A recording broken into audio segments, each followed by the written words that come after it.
Good morning, Ray. Could you tell us a little bit about your organization's mission and values? My name is Ray Neck. I'm the Director of Workforce Development with Turner Industries Group. Um, we provide construction services, maintenance services, and turnaround services for the chemical and petrochemical arena.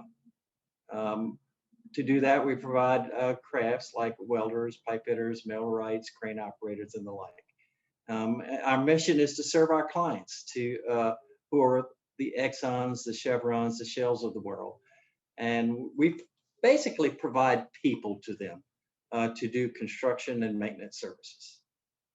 Could you share just a little bit more about the occupations you typically hire? Are there some occupations that are more popular right now than others?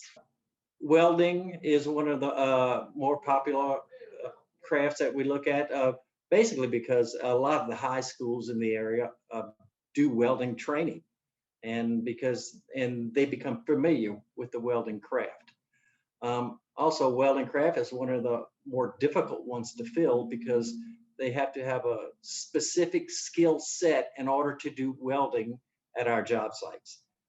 We're looking for combination pipe welders. So they need to be able to weld on pipe with stick and TIG processes. Every job that they go on, they have to pass these tests again. And even while they're on the job, they continually get tested. So it's a very specialized, specific skill set that they need to be able to do this. There are some folks coming out of high school who will be able to pass a plate test. That's one level on the way. A lot of the welders in school, it takes them years to get to master these processes and these skills. So it's one that's very popular because it has great pay, but it takes a while to get there. Another craft that we do that is really needed out in the field is pipe fitters. Pipe fitters do exactly what it says. They fit pipe.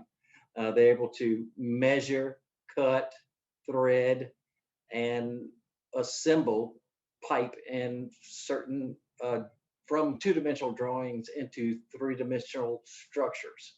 So this has a lot of more thinking skills. So if you're very good at math and geometry, you might be a good pipe fitter. Still, you work with your hands, but you work with your mind as well. Thinking about pipe fitting and welding specifically, what does a typical day look like in those roles? So a welder in the maintenance arena will not necessarily weld all day. He might help the Boilermakers. He might help the carpenters. He might help the pipe fitters along the way. So he's not welding all day, but when a weld is needed, they're going to bring the welder in to do that type of thing. And the reason I talk about maintenance is it's usually good for people who want a steady income. It's not going to pay as high as some of the construction jobs, but it's a more long-term job. A welder in the construction industry will probably get a little higher pay, but construction jobs end. They might last 6 months, a year, but at the end of that contract, they end, and the welder would have to go find another position at another facility or somewhere else within the same plant, or maybe even another state or another contractor or what have you. So a welder in the construction or turnaround industry might weld a much larger percentage of the time. And so it'll be welding mainly on pipes within pipe racks. So what do you look for in hiring new employees? If someone has some training prior to getting to us, say in welding or pipe fitting, they will go to the front of the line versus someone who has no training at all. So even though they have no experience, they have some training, it's still, you still have to enter entry level because you have no experience in the field. Welders have an advantage in that if they can pass a welding test, they are a lot closer to working at the higher level of the welding industry.